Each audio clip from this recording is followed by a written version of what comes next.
I might just make a start. I'm Sarah Green. I'm the Health Services Research Association Executive Officer and Program Coordinator or Director. I think I keep using both terms. And we've got with us today. We've got Tilly Payne, and Tilly is on the HSR Executive Committee as well.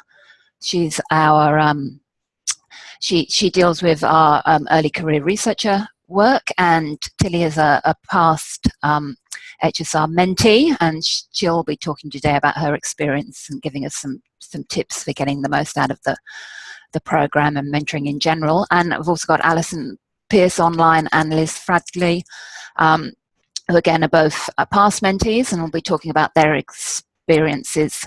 And don't think Kim is here, but that's fine. We can go on without her, and maybe she'll join in a little while.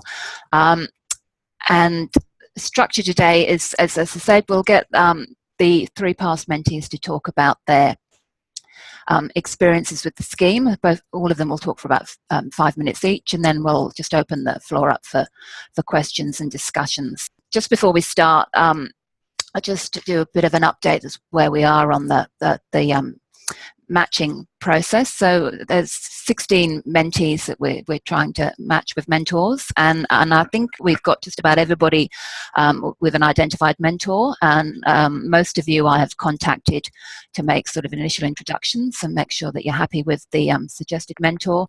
And there's a couple of you that I need to go back to with the names of those mentors, and I'll do that in the next couple of days. And we've issued plenty of guidance on the scheme and how to get try and get the most out of the process. But I think the thing to emphasize is that it's you know, it's not we're not being prescriptive about how the relationships develop. Really, they're very individual and depend on the two partners in the scheme, how things develop. But the main thing to emphasize is that the mentees really are responsible for pushing the relationship and driving the relationship, and therefore that's one of the main purposes of today, is to give you some ideas about how you can make the process successful as possible. So we were going to start with Alison, and Alison was going to talk about her past experience, and she's been through the mentoring program twice, so should have a lot to say. Are you there, Alison? Yes, I am. Can you hear me okay? Yep, I can. Lovely. Thanks for that, Sarah. So I'm Alison Pearce. I'm a Chancellor's Postdoctoral Research Fellow at UTS at the Centre for Health Economics there. And I'm super lucky to have been involved in a couple of different mentoring schemes over my career so far. Some have been more formal, others have been a bit more informal. And they've all been useful, although I would say some have been more successful than others. And probably the most influential has been the Health Services Research Association scheme, which, as Sarah said, I've participated in twice. So the first time I did it, I was a PhD student, and I was pretty close to finishing my PhD, and I didn't really know what I wanted to do next. And then more recently, I started to wonder about having finished my PhD and I was doing a postdoc. I was really interested in how you move from being an early career researcher to a mid-career researcher. So I applied again to HSR for a mentor in that situation. And in both cases, I was paired with a senior health economist from an organisation that was different to where I was working. And they both worked in different areas of health economics to what I do. So I specialise in the economics of cancer. But both were very experienced academics, and I was working in the academic field, and both were really super valuable. So I thought what I'd do is just go through the two different cases and what I found useful about them, and then maybe just some of my tips about how to make sure it works really well, or what worked for me in terms of making sure the relationship worked well. So as a PhD student, I'd taken a couple of sideways steps to get into health economics. And so I didn't really feel like I had a clear, structured career path ahead of me that was kind of the typical what people would do that I could just follow, or a career path that I was just on. And in particular, at the end of my PhD, I was really tossing up whether I should specialise in a methodology or a clinical area, because really my interest is in cancer. But I didn't see many health economists out there who had specialised in a clinical area. People seem to be focused on a particular methodology. And so I sent my CV off to my mentor and just asked for their, gave them a couple of questions and said, really, I'm looking at what my next steps could or should be, and can you help me with that? And we had a really wide-ranging, broad, quite long conversation by Skype. And he really went through my wish list of things that I wanted out of, what I was going to do next. And he said, really, to get everything on that wish list, I probably needed to broaden my horizons from just Australia and certainly from just Sydney. And so he suggested I look overseas, and he gave me a couple of resources and mailing lists that I could get on to look at different overseas opportunities. And I'm so glad he did, because I got kind of my dream postdoc, which was based at a cancer registry in Ireland, doing some health economics research. So that mentoring relationship was actually just that one conversation and a couple of emails, but it really did change my whole perspective on my career and definitely changed the path that I was on. So as Sarah said, the mentoring can be very personal and individual and set up in a way that suits you. So for that time in my life, that really was the mentoring that I needed. And then the second time I've been involved in the scheme was more recently. I was halfway through my second postdoc, and I was trying to move from being an early career researcher who'd shown potential to being a mid-career researcher with kind of demonstrated value. And so this was a different kind of relationship. I met this second mentor monthly. We had a coffee together before work and really just had a chat about what things were happening in his department, what things were happening in my department, what opportunities I was looking at. And it was great just to get a really different perspective on what he would expect a mid-career researcher to be doing, what sort of things mid-career researchers in his team were working on, and have another set of eyes, another person out there who was looking at opportunities for me. So he would often send through seminar notices or invite me to the Christmas party to say, come and meet a group of people to broaden my network, as well as looking for opportunities for me to develop skills. And I think some of the most helpful aspects in both situations were things like having someone who could kind of look at the big picture, someone who wasn't involved in the day-to-day of my work, and someone who wasn't motivated to have me stay where I was and keep doing the work that I was doing. So someone who could have a bigger picture of my role and what I might want to do next.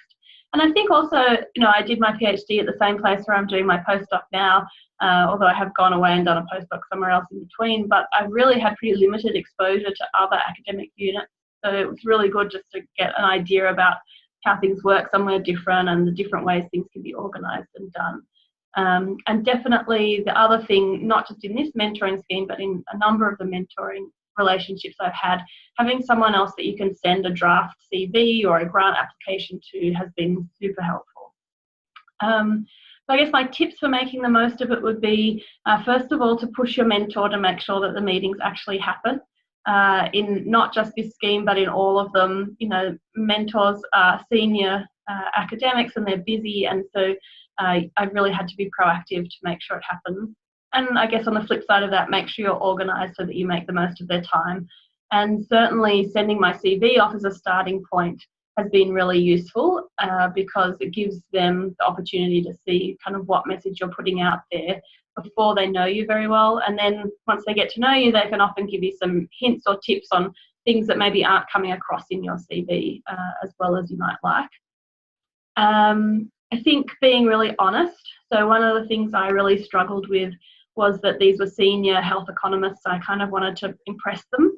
And so I wanted to put forward the best version of myself and tell them all the good things. But really, what was most useful was when I was honest and said, I don't know what I'm doing, or this is really hard, I don't like that thing.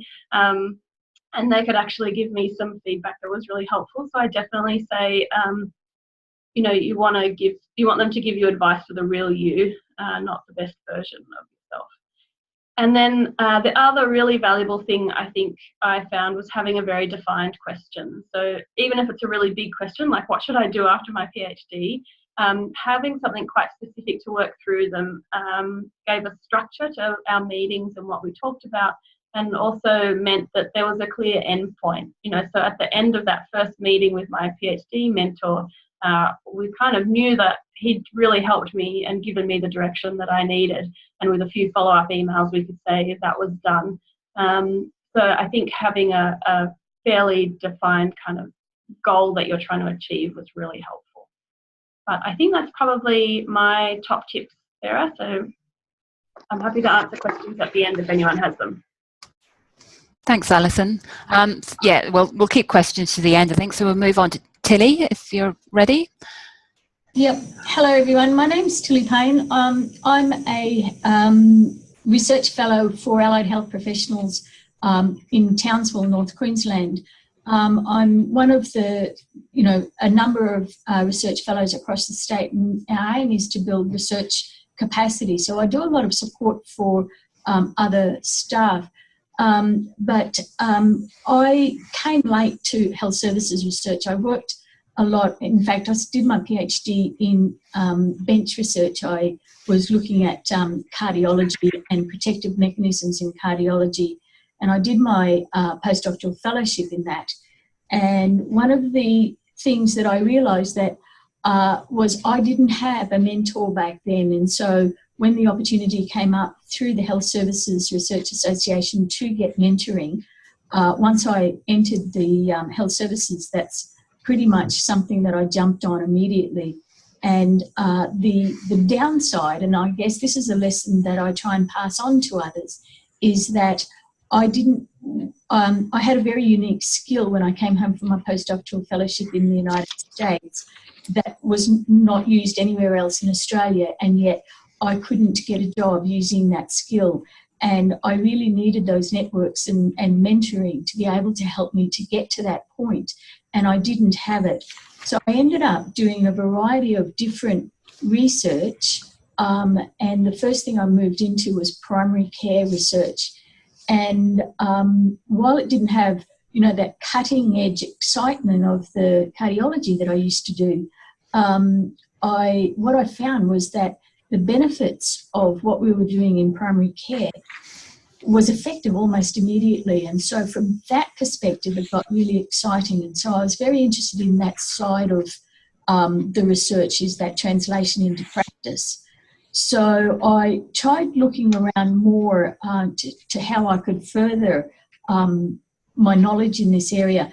And the first thing I came across was actually the Hospitals and Health Association, and through that found the Health Services Research Association. And so I joined up to that and got their emails and their newsletters. And as soon as I saw the mentoring program, I jumped on board. And I got mentored by somebody that was not in Australia. And while that was a negative, it was also a positive, because it gave me a little bit of a junket overseas, and I arranged that. But we Skyped relatively regularly. But being a mature health services researcher, or at least a mature researcher but new to health services, a bit like Alison really, the support was there for a job that I applied for about how to sort of what to move into. So when we finally did meet face to face, I did all of the preparation as much as I could. From that discussion, the recommendation was that I do a health economics degree, because I pretty much had everything else under my belt with evaluations and a huge range of methodologies. But that was the only thing that was lacking pretty much in my CV. And I can tell you the thought of doing another degree at 50 was just not in my book. But I did it anyway, because I figured, why take mentoring if you're not going to take the recommendations? So I did the degree through Melbourne, and it was like coming home to research, really. Everything that I learned in the degree I could use almost immediately in my job. And while it's not necessarily in my own research, it's certainly passed on to my students. I have several students, and we have about 30 or 40 allied health professionals doing research here. And the things that I have learned, I can now pass on to them. And what I'm finding is that almost all of them are now directly doing health services research. There's now 2 health technology assessments. There's a couple of economic evaluations. And this is something that just didn't exist before this mentoring program for me. So I keep in contact with that mentor, but it's very rarely now. And I just more to let her know that her advice had been well placed, that I had taken advantage of it. And every now and again, there's a little bit of a redirection or something there. I'm not sure I have as much anything more to add from what Alison said for advice. They really are busy people, most of the mentors, and so be clear about what you want from them and tell them from the start. I think that so long as they know up front what you want, they can adjust to that or be realistic about what they can give to you.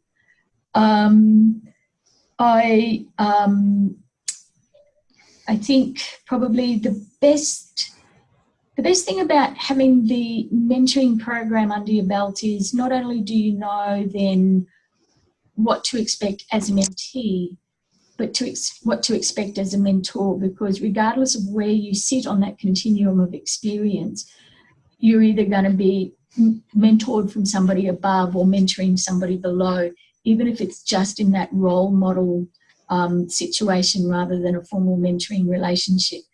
And I would certainly encourage you to bring along the junior or the less experienced staff, because as it turns out for me here in Townsville, that's been incredibly valuable and has rounded out the research that we're doing here very well. So I don't think there's anything more I can add as far as recommendations for what you want, but to be clear, know in yourself what you want. Or as Alison said, you know, if you don't know, just lay it on the table and go, what's the best direction? So thanks, Sarah. Thank you. Liz, are you online? Yep. Yes, I am. Hey.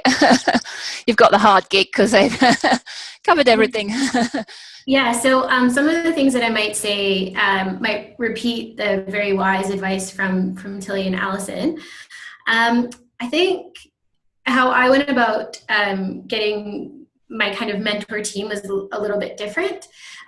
So I'm a postdoc fellow based at the University of Newcastle, and I'm based in a smaller research team that focuses mainly on implementation and working with the health service district really quite closely. So being based in this smaller research team, while I was doing my PhD, we had a really interesting but unexpected finding. And this unexpected finding wasn't really within our field of expertise, but was definitely something that I wanted to keep working on and start putting in postdoc fellowships and grant ideas around. And because I was part of the smaller team and it was something that was really outside of my expertise, I had a discussion with my supervisor, and her recommendation was that I really needed to start looking further afield for mentors specifically within this space. So the way that I went about setting up mentor relationships was having different types of mentors for different types of purposes. So I actually have 4 mentors, one of whom is the HCR mentor through this program. But the other 3, I have very specific questions or things that I go to them for help. So I have a career mentor, Bob, and he's placed within my organization. So he's kind of a higher up person that sits outside of my department, but knows a lot about the internal initiatives that are going on that I might not know a lot about. And he's able to kind of flick those forward to me, like the seminar invitations that Alison gets from her mentors. So I would recommend that you try to pick a career mentor that's within your organization that can help to publicize his initiatives, but also advocate for you. So my career, Bob, he helped to nominate me for to be an observer at the NHMRC panels, and because of his support, I was a university representative to go and do that. And I don't know if I necessarily would have been successful in that application without Bob guiding me through that kind of process. I only meet my career kind of mentor in my organization about once or twice a year. So that one is kind of relatively low investment, but is really, really good. I also have a content mentor, and this is somebody that has really similar research interests to me, but is quite a few years ahead of me where I am right now. So she really helps to place my research applications in the right spot. So knowing what has already been done, even if it might have been a decade ago, she can kind of flag that for me and say, oh, have you talked to so-and-so? Or, you know, maybe you need to look at this a little bit more. And she also is outside of my organization. So within the last 2 or 3 years, we probably meet at least bi-monthly. And one of my recommendations is that you work on something with your mentor if they kind of have these content overlaps. So Nicole and I work on papers together now, and that's a way of giving something back to your mentor as well. And I think that that really helps to make that relationship long-lasting. But it also kind of gives you an opportunity, and them as well, to kind of flex their muscle a little bit and show where your different expertise actually can lie. So Nicole is really great at kind of theoretical frameworks and applying those, and I wouldn't have known that without working on a paper with her previously. So I'd recommend working with your mentor on something as well. I also have an international mentor, and this is somebody who kind of gives me that big picture mentoring that Alison mentioned as well. And I only speak with him about once or twice a year. And I normally just flick my CV to him, or we try and catch up at conferences. And it can be really quite informal, but sometimes it is a little bit more formalized. So recently we needed some conference speakers to come to Newcastle. And so I suggested my international mentor come, and then it was a way for us to kind of continue that relationship and give benefit back to my mentor in that way. For the HSRAANZ mentor, I really thought of Sandy as kind of my fresh pair of eyes. So before I put in a fellowship application, I sent my fellowship to Sandy, and Sandy was really good because she basically would be the same type of person that would sit on the NHMRC review panels, not exactly an expert in the field, but certainly knows enough to be able to comment on it. And by having that fresh pair of eyes, she pointed out things that I had become too close to the application to see myself. And so that was really, really beneficial. So I would recommend that don't set up your mentors expecting that you'll get the same thing from all of them. Kind of think about what goals you have for each, and then adjust how often you meet them or what you ask of them based on that. My tips for approaching mentors is firstly just to send a very humble email, and like Tilly and Alison said, be very specific about what you like, including a time commitment. These are very busy people, so if it's review a fellowship application once a year, put that in there, and then perhaps the relationship might grow and you might be able to ask for them to do other things, or conversely invite them to be on papers or come to your institution and speak. One of my mentors, I just simply found because I just kept bumping into her. So I'd bump into her at conferences, and then I'd bump into her again at more conferences, and we ended up reviewing similar things. And it just made sense that I just casually asked her whether or not she'd be interested in working together in the future and mentoring me. And that was really nice and informal. And then afterwards, I just sent the email asking if she'd be interested, and that was a good way to go about it. But don't take it personally if they don't respond to your email. I've had a couple false starts with mentors, so I've sent 1 or 2 emails and just never heard back. It's just that they're busy, and it's nothing about you. You just have to keep at it and keep trying. some of my tips for maintaining a relationship with your mentor is definitely work on something together. I think that was really helpful. The things that you can work on together that I've worked on with my mentors in the past has been coordinating conference or speaking engagements together, submitting for symposiums at a conference together if you have overlapping research interests, asking whether or not they'd like to comment on any of your papers or be involved in interpreting data if you guys do have those overlaps. And also just give them lots and lots of notice for anything that you ask of them, and to be a bit proactive in following up with them. When I send out my fellowship applications, I try and give quite a few number of weeks to get feedback from everybody.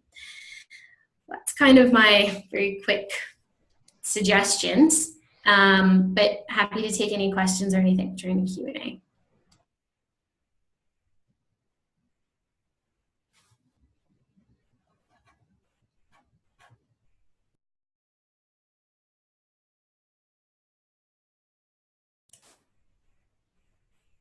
Sarah, I'm not sure if we can hear you. Can other people hear Sarah? Sarah, are you still there?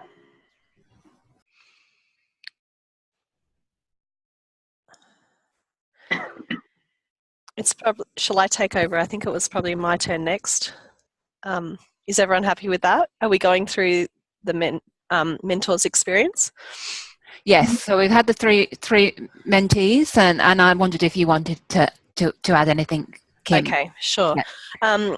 Yeah, not too much to add. I guess I've never formally had someone identified as my mentor in my career. So, I mean, but I really like the idea, and I'm looking forward to being one. But I guess I did take a chance to look back across my career and think about the things that have been most helpful for me that I guess have come through more informal mentoring.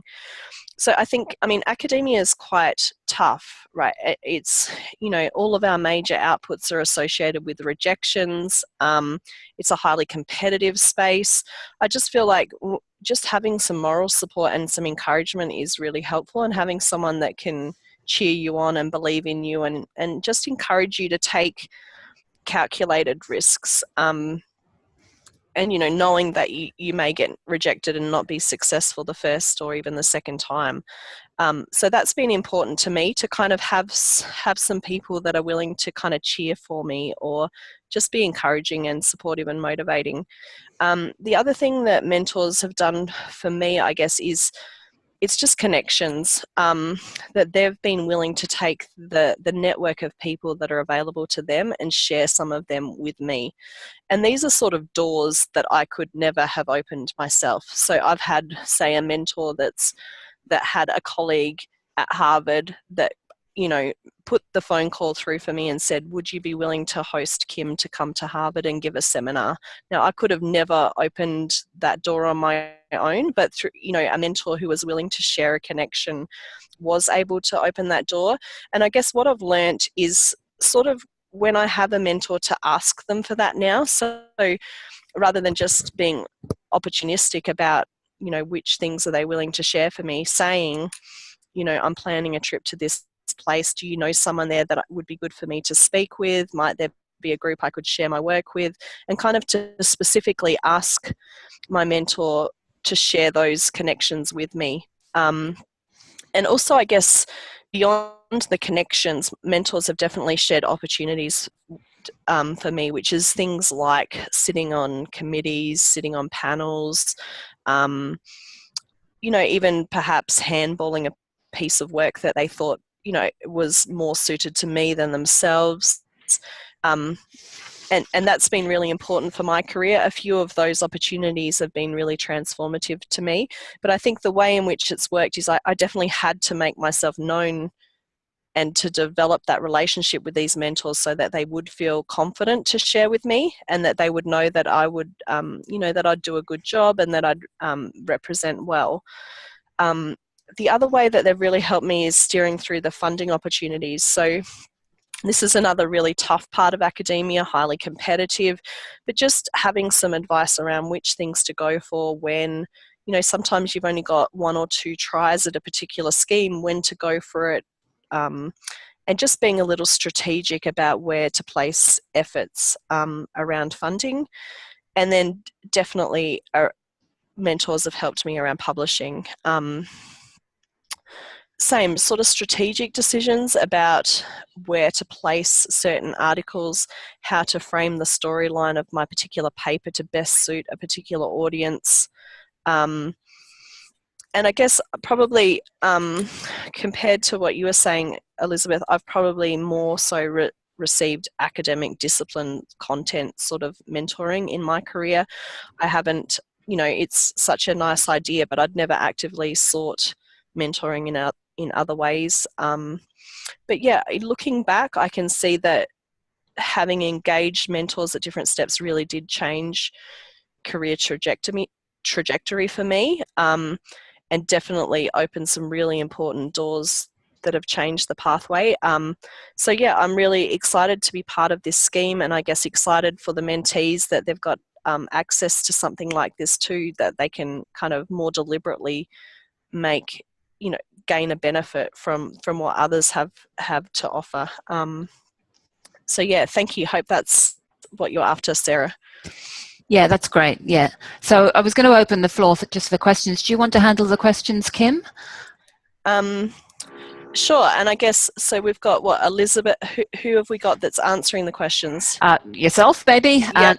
Liz, Tilly, and Alison. Liz, Tilly and Alison. And just if people have questions to ask, maybe I meant at the start to ask the mentees to introduce themselves briefly so that we know who's online and they get to meet each other, which I forgot to do. So just we'll do that now. Got a question, maybe you could just give and a I guess, little bit of detail. I'm happy if you have if the mentees have a specific question for one of us that has already spoken, perhaps address who you'd like to put your question to. Otherwise, we can handle it as a group. Yep. So do you want to direct Sarah through who we've got online, or for them to introduce themselves? Maybe just, if anyone does anybody have any questions they'd like to ask? If you just want to unmute your microphones and just introduce yourself and put the question to Kim, and she can direct it. She's still sit. Maybe nobody's got any questions. Priya here, can you hear me? Yes. Okay. Thank you everyone for your presentations. It's really, I guess, it sort of opens your eyes to the things that you haven't thought of, and just the real life experiences are so powerful. So thank you for sharing. One of the questions I had was around, Elizabeth, you were talking about having a career mentor from within your organization. And I was just wondering if there were more practical suggestions in terms of how to go about it, because so I am an early career researcher. I've just finished my PhD, but I'm working in a role that's not funded for research. I can do a little bit of research, but that's not the focus. And I'm also in a setting where there's lots of levels of hierarchy as well. So I'm not necessarily doing allied health research. I'm an allied health professional, not necessarily. I'm doing more broader research. How would you go about breaking those hierarchy and barriers and find the right mentor within the organization? Is my question. Yeah, so I think that's a really good question. So I found my career mentor within my organization two ways. So the first way was that I noticed when research initiatives were getting circulated and promoted, they were always being administered through this individual's department. So I knew that that was kind of where I needed to become better known in order to get those kind of initiatives through the door. But what I also did was I asked around a little bit about whether or not anybody else had worked with him in the past, and how people had found that. And he has a reputation for being very supportive of young researchers, and I think that was really important because he's not in my field at all, completely biochemistry kind of focus. So I think asking around and finding out if this is somebody's personal passion, helping young researchers, is really important, and probably will help you to set up that relationship, because it's not easy approaching somebody that's much higher than you and asking them these kind of things. So if somebody you know is receptive to that, it makes it so much easier personally to do it. Yeah. Yeah, Priya, I think I would add that it's the same, in the university setting, but the same applies in a hospital setting or a health department, that there's always people out there who are really passionate and want to help early career researchers or clinicians. And so, a bit of asking around, checking out people's CVs online, things like that, you'll see the people who really do care and put work and effort into it. So if you know that they're already a bit receptive, then even if they're in the end not the person that ends up being your mentor, they might be able to direct you to someone who is able. And I definitely echo Elizabeth's point that in some cases you don't need the content expertise. You want the like you said, the hierarchical expertise or the system expertise about how to navigate some of these really complicated systems within a health service or a university. So don't get bogged down in trying to find someone who works in the same area as you necessarily. Very good. Anyone else that wanted to introduce themselves or pose a question?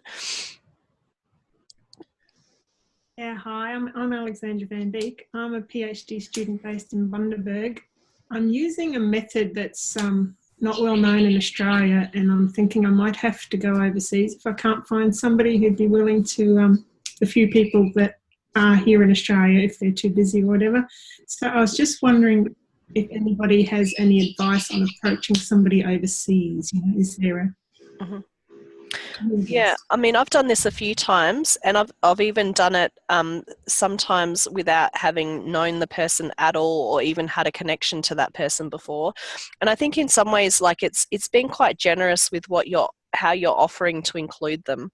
So the people that I approached, I kind of said, I'm really interested in this thing that tell them a little bit about what it is that you're wanting, and then offer to include them. So I'm looking to progress this piece of work. Would you be interested to join me as a author? So kind of try and I think you can approach them cold, like without any connection or any introduction, but sort of try and offer something back to them that would make it of benefit to them to engage with you as well. And also, I guess, always end it quite open-ended, like any other suggestions for who I might go to, or anyone else have any ideas on that question? So I've just cold called myself into 6 months in Vancouver starting next month. So I did exactly that, just found some people who are working in my area that I really wanted to work with. And because it is a relatively small area, I think you're probably underestimating how connected you are to those people. There's probably some other people that you work with in Australia who've worked with them before. I would always look up and see a conference presentation or a paper that they'd written and say, I read this paper and I found this particular point really interesting, and this is how I'm hoping it'll connect to my work. So really make it clear to them that you're not sending out an email to 50 people, you're sending this one email to them, and exactly how relevant your work is. And then, very similar to what Kim said, try and show them that you're not just looking for a one-way relationship, that you're hoping this can be, a collaboration, or even if you are just looking for them to be a mentor, you're still probably offering the opportunity in the future to work together, or for them to get to know what's happening in the Australian scene, things like that. Very much. Great. Anyone else that had a question for us?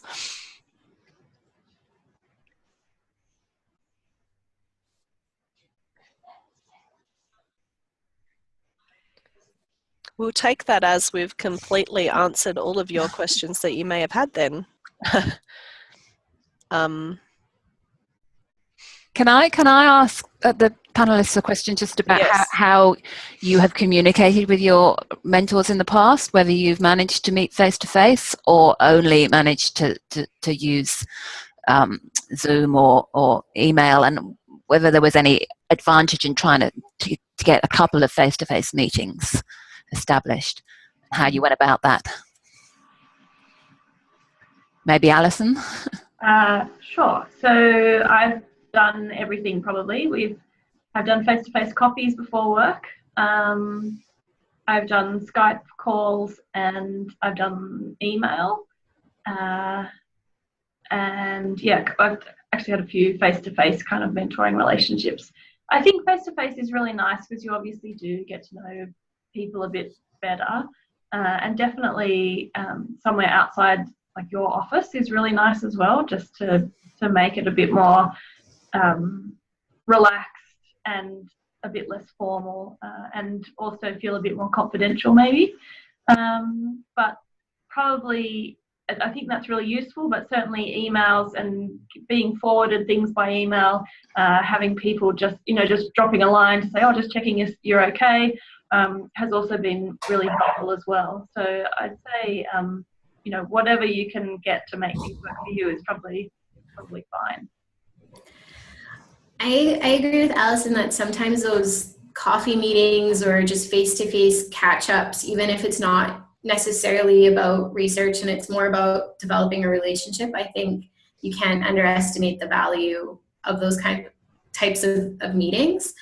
I also recommend, just so that you can start building up things on your track record, but also showing that you have a history of collaborating with some of these people that might be big names in your field or further abroad, to try and get something like a paper together, or even getting a site visit. So if you can get some travel funding to actually go and see them, I think that's something that you can add to your CV and shows that you guys are really good at working together. So if you can try and slot in those strategic opportunities in that way, I would strongly encourage people to do that as well. And I'll just add that I completely agree. Most of my mentoring relationship was by Skype or email. And so it was really nice to have that first face-to-face meeting. It was at a conference the very first time. It was very brief. The woman was extremely busy. But that allowed me, when I went to visit, to feel more comfortable. I immediately recognised who she was when I walked in the door, instead of sort of looking vaguely around the room. So I think face-to-face really helps that personal relationship to build with the mentor. Thank you. So did we have any other questions at all? Sure. I'll send out an email after this, and this is being recorded, so when it's ready, it'll be a day or two, the link to the recording, and I'm sure Tilly, Alison and Liz, if you've got any other questions for them, they'd be happy for you to email them as well. I'd be interested to know from the mentees whether you would like to share each other's email addresses and maybe set up some form of networking group, just so that you can keep in touch as mentees and maybe share any insights and information you get from your mentors, or ask questions and queries of each other. So I'll include that in the email as well, and you can let me know whether you're happy for your information to be shared and any suggestions you've got for the best way to link up, whether that's LinkedIn or WhatsApp or something like that. I'd be interested to know.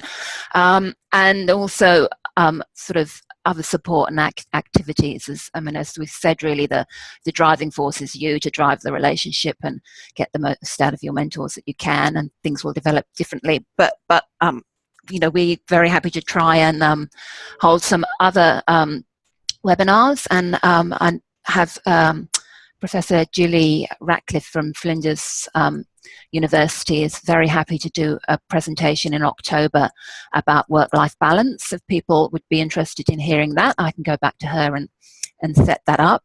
And also Tilly and myself are working on the HSR end of year event, which is going to be on the 26th of November in Sydney, on patient reported outcome measures, and we'll have our annual general meeting at the same time. And we thought that's an opportunity, if people are interested in the topic and want to come to the AGM, for mentors and mentees maybe to use that as an opportunity to meet up informally during the day and over lunch. But if enough people are interested in coming along, that we might run a sort of 40-minute hour breakfast session where we could have a speaker or a couple of speakers on a topic that you might be interested in. I was thinking maybe a couple of fairly experienced health services researchers about how their careers developed and how they've got to be at the top of their field. So again, I'll put that in an email, and